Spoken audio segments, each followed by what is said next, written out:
Jadi ini kan sebuah langkah yang bagus ya. Kita bersama-sama Pak Bupati, BNPB, terus anggota DPRD, semua pengambil keputusan hadir hari ini. Nah, tadi beberapa yang kita sudah eksekusi. Tadi tokoh-tokoh masyarakat di sini minta beronjong. Ada beronjong kita bisa adakan. Terus nanti Pemda yang isinya ya. Berikutnya ini balai ya, balai Pompengan juga sudah mulai mendesain. Sudah ada beberapa sudah tender ya.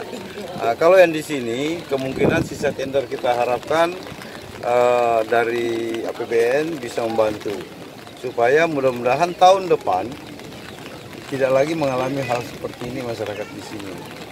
Jadi saya kira kita sudah antisipasi memang ya, karena memang ini cuaca yang sangat ekstrim ya.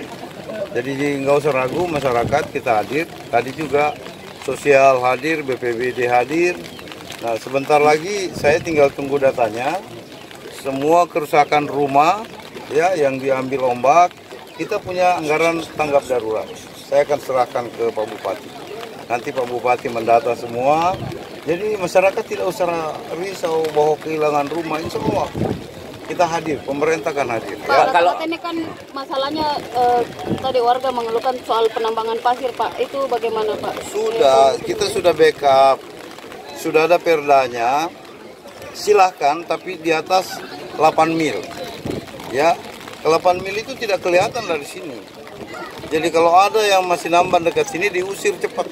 Ya, dan kita juga akan bersama-sama masyarakat mengambil langkah-langkah. Jadi penambangan itu udah jauh. Jadi 8 mil itu tidak kelihatan ya. Jadi kita ada dua hal. Kita kan rekayasa. Kita buat breakwater kalau itu ya. Ya, pasirnya arahnya vertikal. Arah pasirnya itu vertikal.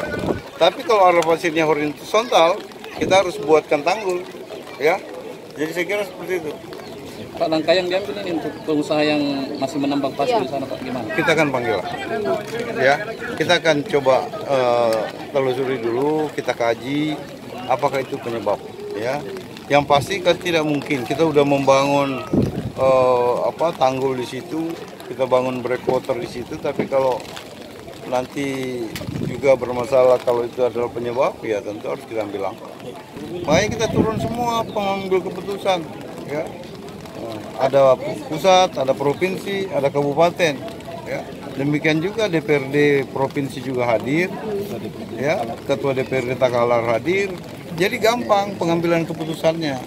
Jadi saya kira kita bersinergi untuk menyelesaikan persoalan beras. Pak, artinya kalau ada investor yang ingin melakukan penambangan lagi itu nggak mungkin, karena kita sudah backup perda, kita sudah batasi.